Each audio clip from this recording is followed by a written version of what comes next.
Jamaah, oh jamaah. Alhamdulillah. Alhamdulillahirrabbilalamin, kembali lagi di Islami Twinda, jamaah Islami Twinda dirahmati Allah. Yang baru bergabung, kita ingatkan lagi hari ini kita membahas tentang tema mendidik anak dengan cara terbaik. It's my dream. 1, 2, 3. It's my dream. Nah. It's my dream. Iya dia Ustadz Maulana karena teriaknya paling kenceng. Jadi kita tanya duluan, gimana setuju? Setuju dong. Setuju ya? Yang tadi kan kamu gelisah. Iya, melanjutkan yang tadi, ini bicara masalah tentang anak-anak ya, menurut Iya. aja Al-Quran ini kan kita kan harus mengajarkan anak mulai dari bersekolah ini. Bersekolah. Agar dia itu yang namanya pinter yang menghafal atau mengingat atau mudah mengingat. Tapi yang namanya anak-anak semakin dia besar semakin banyak kesibukan di luar kan. Dan jadi agak susah untuk mengingat. Nah ini apa Oh. tipsnya nih, caranya? Mohon izin Ustadz Maulana, silakan Baik. tafadhol. Masya Allah, tabarakallah, izin semuanya Bunda Lulung, Ustaz Sam, dan semuanya guru-guru kita yang lagi nonton. Masya Allah, terima kasih banyak atas perhatiannya dan bimbingannya. Jamaah yang dimuliakan oleh Allah. Membicarakan tentang cara mengajarkan anak saat mulai sekolah agar mudah mengingat. Ingat ya, kalau sekolah para pelajar itu musuhnya adalah lupa. Dalam Al-Quran surah At-Taubah ayat 122 disebutkan, tidak sepatutnya bagi seorang mukminin itu pergi semuanya ke medan perang. Kenapa?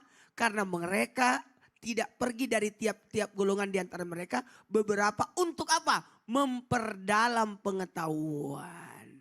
Jadi ada yang diperdalam pengetahuan.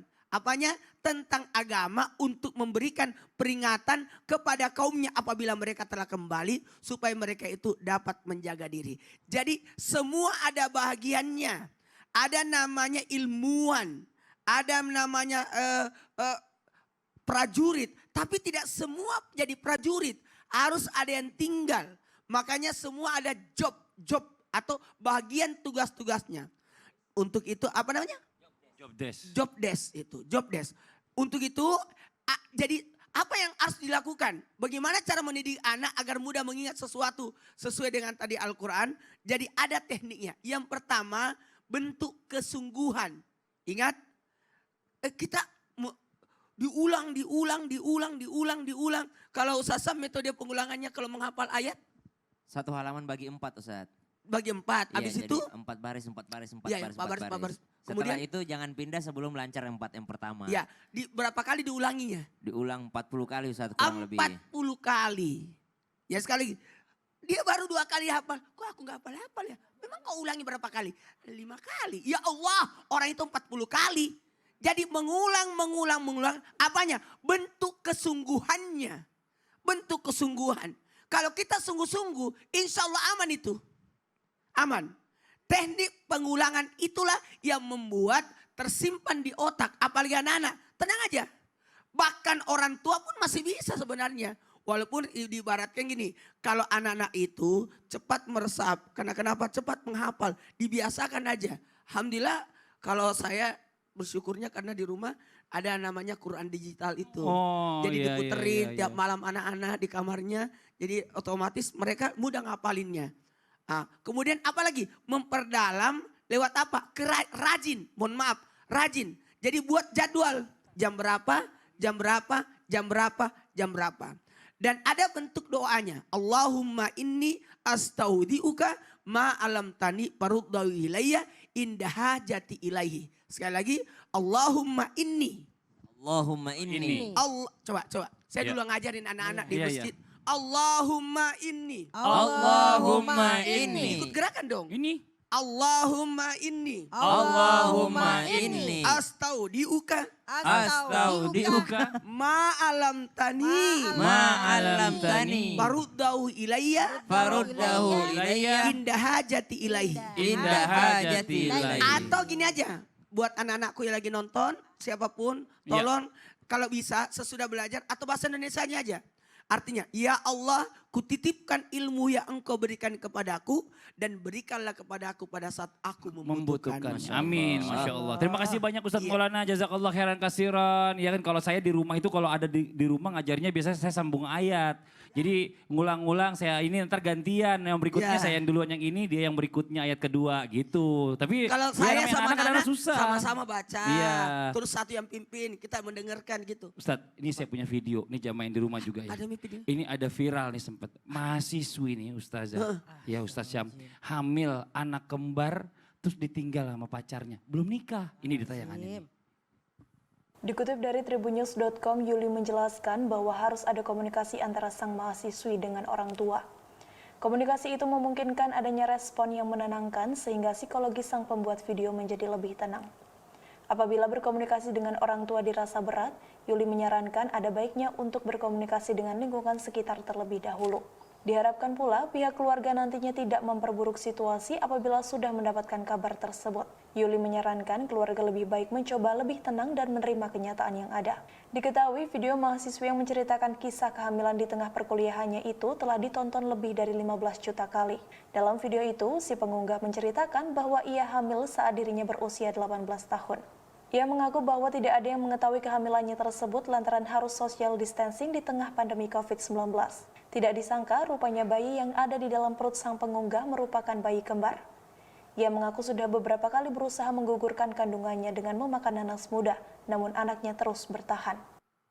Na'udzubillah min zalik astagfirullahaladzim. Kasihan banget dia mau coba gugurin ternyata anaknya lebih kuat. Itu kehendaknya Allah. Lagian siapa sih bapaknya? Tanggung jawab dong anaknya kembar. Kan kembar kan? Sayang itu. Sasam kembar. Enggak, Ustaz. Aku nggak kembar. Aku juga nggak kembar. Yang kembar di antara kita siapa? Masa saya bapaknya. Enak aja. Orang saya juga baru nonton. Nggak tahu juga itu siapa. Ustaz Syam, ini mau di sini kita lanjut aja ke pertanyaan nih. Ya. Nih papa kembar nih. Zaman sekarang ini yang namanya anak-anak ya makin besar, makin dewasa itu kan pasti kan agak sedikit lebih kendor pengawasan orang tua. Karena nggak mungkin orang tua yang namanya 24 jam ngawasin terus kayak macam-macam CCTV. That's Nah right. ini kalau sampai kejadian seperti ini siapa yang salah? Orang tuanya atau anaknya yang salah? Karena kan orang tuanya udah ngasih sesuatu yang baik-baik terus. Mohon izin penjelasannya Ustaz Syam, tafadhol. Bismillahirrahmanirrahim. Tabi guruku, Mas Fadli, Ustaz Maulana, Ustaz Zalulung. Bismillahi masyaallah, la yasuqul khaira illallah. Bismillahi masyaallah, la yasrifus su'a illallah. Bismillahi masyaallah, ma kana min ni'matin faminallah. Bismillahi masyaallah, la hawla wa la quwwata illa billah. Ba'da naqul a'udzu billahi minasyaitonir rajim. يا أيها الذين آمنوا يا أيها الناس إنا خلقناكم من ذكر وأنثى وجعلناكم شعوبا وقبائل لتعارفوا أكرمكم عند الله أتقاكم. Masya Allah, ternyata di dalam Al-Quran Allah Subhanahu wa Ta'ala telah memberikan penjelasan tentang penjagaan terbaik bagi seorang manusia. Penjagaan terbaik itu atau perisai terbaik itu adalah ketakwaan. Kita diminta untuk menjadikan walibasut taqwa dzalika khair, inna akramakum indallahi atqakum. Semulia-mulia manusia, sebaik-baik manusia adalah dinilai daripada ketakwaannya. Karena kita diciptakan berbeda-beda, maka yang menjadikan kita mulia di mata Allah Subhanahu wa Ta'ala adalah ketakwaan kita. Apa hubungannya dengan parenting yang hari ini kita bahas? Maka subhanallah, orang tua kami pernah berpesan tanpa bermaksud menggurui ataupun mengajari, kami memberikan apa yang pernah orang tua kami berikan kepada kami. Berkata ibu kami ketika kami hendak merantau ke Jakarta, "Iko menemiseng alemuna." Kamu yang tahu dirimu sendiri nak. Tidak mungkin orang tuamu ini menjagamu 24 jam. Kamu yang tahu dirimu sendiri. Engkau bergaul dengan siapa? Engkau membersamai siapa? Engkau ketika bergaul dengan penjual parfum, engkau akan terasa wanginya. Tapi ketika engkau bersama dengan pandai besi, engkau akan minimal terkena oleh baunya. Maka subhanallah, menanamkan ketakwaan itu yang paling utama di dalam agama kita. Menanamkan ketakwaan kepada anak. Itu yang pertama. Yang kedua, apalagi adanya kolaborasi antara ayah ayah dan ibu. Jadi bukan hanya ibu sebagai madrasatul ula, pendidikan pertama, tapi seorang ayah juga menanamkan kepada anak-anaknya bagaimana dia harus menjaga dirinya dan pergaulannya. Kita lihat bagaimana baginda Nabi SAW. Kenapa baginda Nabi harus dibawa oleh ibunda Halimatus Sa'diyah radhiyallahu ta'ala anha wardaha kepada suatu kampung yang jauh daripada kota Mekah. Ternyata untuk menunjukkan suatu lingkungan yang baik, untuk menunjukkan satu pergaulan yang baik, dibawa jauh daripada kota, maka memberikan lingkungan terbaik dari sejak dini, maka itu adalah salah satu tipsnya insya Allah. Wallahu ta'ala alam. Masya Allah. Jadi bicara masalah tentang di luar ini memang orang tua yang namanya udah lepas sama Udah sekali. lepas. Nah, anaknya ini udah didik dari awal orang tuanya. Betul. Jangan sampai juga mengecewakan orang tua. Benar, Bikin subhanallah. malu orang tuanya. Kasihan orang tuanya. Allah Nauzubillah. maha melihat. Masya Allah. Nah sekarang kita lanjut lagi nih ya. Buat jamaah Islam itu yang ada di rumah ternyata sudah banyak juga pertanyaan yang masuk nih. Langsung aja yuk kita jawab di segmen Tanya Dong Ustadz. Kami semua tanya dong Ustaz. Oke, kita masuk ke pertanyaan yang pertama dari Mulyana 1102. Assalamualaikum warahmatullahi wabarakatuh. Maaf sebelumnya Ustadz Ustazah, saya mau bertanya. Menurut Islam wajar nggak ya kalau orang tua takut sama anaknya? Contohnya nih kalau si anak itu dibangunkan untuk sholat terus anaknya langsung ngamuk-ngamuk dan marah-marah. Omongannya yang kurang pantas didengar gitu deh pokoknya. Selanjutnya orang tuanya takut kalau menyuruh anaknya untuk sholat kalau tidur. Nah bagaimana hukumnya? Sebelumnya terima kasih. Ustadz Maulana mau dijini jawab nih. Salat itu wajib. Pakai alasan apapun. Dan sebaiknya orang tua tidak usah takut-takutan. Kenapa. Jangan pernah takut untuk membangunkan anak untuk sholat subuh. Prinsip kita begitu. Bangunkan dia. Gimana caranya? Dia makanya diberikan pengertian tentang pentingnya sholat. Kemudian janjian sebelum tidur. Ingat ya, cepat tidur sholat subuh. Ya, sholat subuh ya. Berjamaah ya. Nah, alhamdulillah. Dan kalau aku takut, kasihan. Bayangkan kalau ada kebakaran. Dibangunkan itu anak enggak? Pasti. Pasti dibangunkan.